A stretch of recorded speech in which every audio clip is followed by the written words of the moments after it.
हाय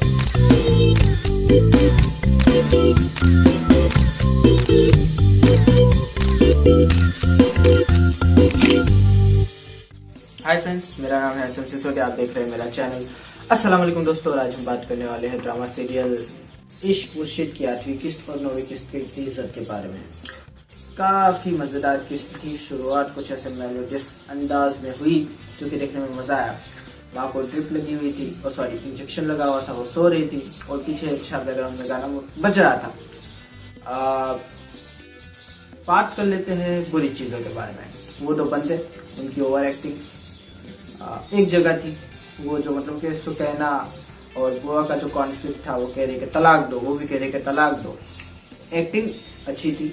बाप ने जिस तरह से मतलब कि एक्टिंग की, सबने एक्टिंग की, कमाल की एक्टिंग थी कि जब बाप ने कहा कि मैं तुम्हें सब कुछ दे दूंगा, अपना प्रोविडेंट फंड, अपना रिटायरमेंट मनी, जो भी मुझे मिलेगा सब कुछ दे दूंगा। और 80-90 लाख काफ़ी बड़ी रकम होती है किसी भी बिजनेस को स्टार्ट करने के लिए, अच्छे खासी रकम होती है, उसने कहा। लेकिन माँ नहीं मानी। उसने कहा कि तो आप मुझे खैरात दे रहे हैं। और फिर वही बात कि माँ जितनी टॉक्सिक है, जो चीज़ें हुई। और फिर सुकैना का आना और फिर मतलब कि वही बात जो माँ कह रही थी कि तलाक दो, और वो बंदा तलाक दिए बगैर चला गया। सीन अच्छा लगा मुझे, एक्टिंग्स भी अच्छी थी सबकी। बगैर म्यूज़िक के ये मसला था कि शायद म्यूज़िक होना चाहिए था। म्यूज़िक के साथ वो ज़्यादा इम्पैक्टफुल लगता, बगैर म्यूज़िक के भी अच्छा लग रहा था। और शायद इसीलिए मतलब कि डायरेक्टर्स और राइटर्स जब इसको डायरेक्टर और डीओपी जब इसको देख रहे होंगे तब उन्हें लग रहा होगा कि बगैर म्यूज़िक के ये सीन उभर के आ रहा है तो इसको ऐसे ही रखते हैं। लेकिन मुझे लगता है म्यूज़िक फिर भी डालना चाहिए था। गलती तो नहीं होगी ये, क्योंकि सीन बगैर म्यूज़िक के भी अच्छा था, बेशक था। लेकिन शायद म्यूज़िक आता वहाँ पर तो ज़्यादा बेहतर लगता। मतलब कि वो एक फील देता है म्यूज़िक एक्सप्रेशन के साथ जब आता है। ये दो मैं कहूँगा कि गलतियाँ थी, और वो पहली वाली गलती तो हर एपिसोड में अब रहने वाली है। आगे की बात कर लेते हैं। अच्छी चीज़ें, डायरेक्शन काफ़ी अच्छा था। कट्स जैसा कि मैंने कहा था, इस बार 2 आए, एक बीच में आया और एक एंड में आया। और वो जो कट करके जो मतलब कि डीओपी और डायरेक्टर जो भी मतलब कि वो सीन, 2 सीन्स को जो ज्वाइन कर रहे हैं और पीछे जो ओएसटी बज रहा है, काफ़ी अच्छी टेक्निक है, मज़ा आता है देखने में। और काफ़ी मतलब कि आपको रिलैक्सिंग फील भी करवाता है। मैं कहूँगा काफ़ी अच्छी चीज़ ये डायरेक्टर को आती है करनी। दिल के साथ खेल रहा है, मैं ऐसा कहूँगा। बहुत अच्छा ड्रामा तो है, बेशक है, इसमें कोई शक नहीं है। और स्टोरी की बात कर लेते हैं अब।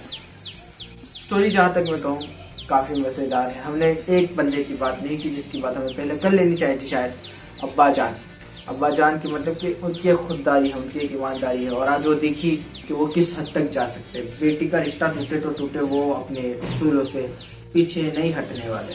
और दूसरी तरफ मतलब कि ये दोनों बहन भाई, लग रहा है कि ये दोनों एक ही खून है। बहन मतलब कि बुरी है बेशक, लेकिन वो भी अपने उसूलों पे टिकी हुई है। उसूल तो नहीं कह सकते, लेकिन अपने जिद पे टिकी हुई है। भाई भी अपनी उसूलों पे टिका हुआ है, जो कि देखने में मज़ा आ रहा है। और दोनों के बीच एक कॉन्फ्लिक्ट है, काफ़ी मज़ा आता है उसको देखने में। फजल बख्श जैसे वहाँ पर गया, और क्या उसका जस्टिफाइड था शामिर का इस तरह से मतलब क्या आंखें दिखाकर बात करना? बिल्कुल था, क्योंकि वो तो असल में शामिर ही है। फजल बख्श की तो वो एक्टिंग कर रहा है, हम सभी जानते हैं।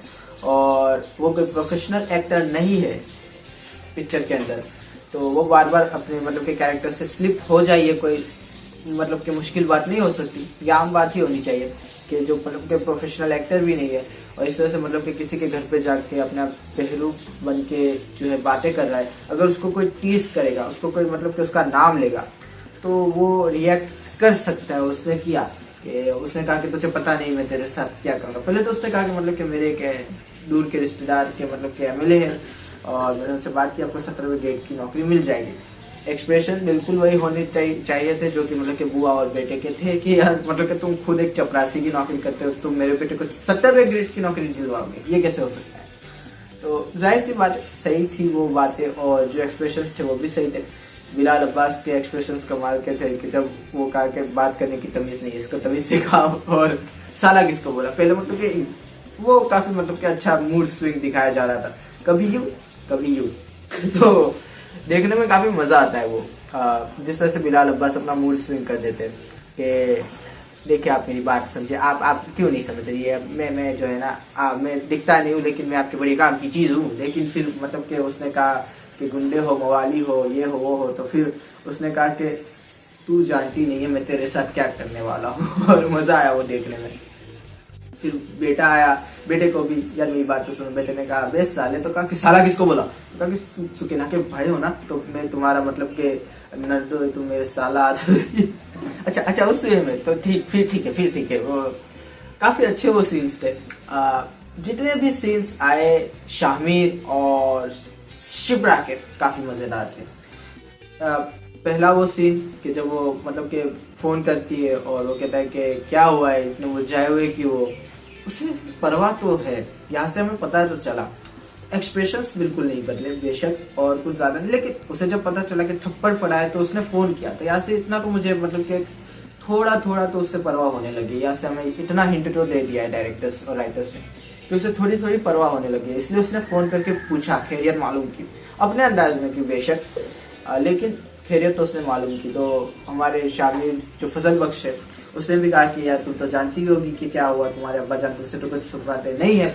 तो वो कहती है कि हाँ मैं जानती हूँ। फिर वो मतलब कि जिस तरह से, अच्छा मैं कह रहा हूँ ना, फिर से कहता हूँ, घर काफी अच्छा लिया है इन्होंने कि ये जी जो सीन्स है, जो डायलॉग्स है, उसमें जान फूंक देता है। कि आपने कभी सोचा था कि वो इस तरह से सामने आ जाएगा, जो मतलब की खिड़की थी, फोन पे बात कर रहा था और अचानक से खिड़की के सामने आके उन दोनों ने बात शुरू कर दी। तो काफी अच्छा, अगर ये लोकेशन ना होती घर की तो शायद ये सीन कभी पॉसिबल ना होता, जो कि देखने में मजा आ रहा था। फिर उसने कहा कि यार एक एहसान कर दो। तो शिप्रा ने कहा क्या, तो कहा कि इतना मतलब कि धूप में चल के आया हूँ, एक कप चाय, एक प्याली चाय बना दो। तो शिप्रा ने कहा कि जब वो आएगी तो पी लेना। तो उसने कहा कि वो चाय थोड़ी पीती है, वो तो जहर पीती है। तो वो काफी अच्छा मतलब कि डायलॉग था। और वो उठ के जाने लगा, वो बार बार शिप्रा को चेक कर रहा है, ये उठ के जाना और बार बार उसे कहना कि मैं चला जाऊंगा। वो शिप्रा को चेक कर रहा है कि इसको मतलब कि फर्क पड़ता है या नहीं पड़ता। और हर बार वो मायूस होता है और काफी ज्यादा मतलब कि दुखी भी होता है वो उस चीज से कि यार इसको फर्क क्यों नहीं पड़ रहा, मैं बार बार जो है जाने की बातें कर रहा हूँ। काफी मजा आता है उसको देखने में। और एक बात बताओ, सच्ची फेरिस से अमेरिका चला जाता मैं, तो वो काफी अच्छा डायलॉग था। और वो कहते हैं कि जाओ यार दिमाग मत खराब करो। तो वो कहता है कि तुम जानती ही नहीं हो कुछ। तो काफी अच्छा वो डायलॉग था कि वो सच बोल रहा था, सच्ची वो सच बोल रहा था कि अमेरिका और पेरिस चला जाऊंगा। मेहरीन आ रही है और मतलब कि दोस्त काफी मतलब कि अजीब सलाह दे रहा था कि तुम जो है वहां चले जाओ 1-2 दिन के लिए अमेरिका।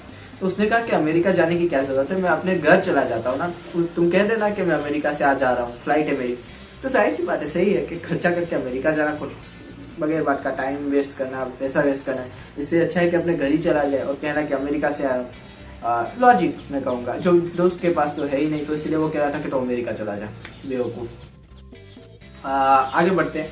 कल देखिए, सॉरी अगले हफ्ते, ये कल देखिए मुझे क्यों आ जाता है बार बार जुबान पे दोस्तों, क्योंकि जाहिर सी बात है इंडिया के अंदर जब भी सीरियस एपिसोड आते हैं तो वो कल देख के ही लिखते हैं। तो अगले हफ्ते क्या होने वाला है या अगली किस्त में क्या होने वाला है, तो वही जो शामिर ने कहा था वो पूरी अपनी मतलब की बातें करेगा। 17वें गेट की नौकरी एक तो दिलाएगा, दूसरी बात मैं तुझे उठा लूंगा, मैं तुझे मतलब कि तू जानती भी नहीं मैं तेरे साथ क्या करने वाला हूँ, तो वही चीज होने वाली है। अब उस बुआ को उठाएगा और मुझे लगता है कि जितनी मतलब कि उसकी स्ट्रेंथ है वो डराएगा, धमकाएगा और कहेगा कि अब बस करो, अब उनको हैरान परेशान मत करो, सीधी वहां जाओ और रिश्ता लेके वापस आओ। तो ये करने वाला है वो, और काफी मजा भी आएगा देखने में किस तरह से वो बुआ को मतलब कि डराता है, धमकाता है। और काफी अच्छी मतलब कि वो आंटी, वो काफी मतलब कि मुझे अच्छा लगा। अच्छा, उससे मुझे एक क्वेश्चन आ गया कि मतलब कि वो जब भी कहता है ना फजल बख्श आंटी, तो वो मतलब कि कहती है कि मेरा नाम जो है ये है फरियाल है, आई थिंक कि मेरा नाम फरियाल है, तो मुझे मेरे नाम से बुलाओ, फरियाल बेगम को। तो यहाँ पर वो क्यों आंटी बोल रहा है, क्योंकि वो अपनी आइडेंटिटी छुपा भी रहा है और एक एंगल से मतलब कि उसको डाउट में भी डालना चाहता है कि ये मैंने किया है। और शायद इसलिए वो मतलब कि अपने लहजे को भी उसने नहीं बदला है, उसी लहजे में वो बात कर रहा है, पर आंखों पे पट्टी है।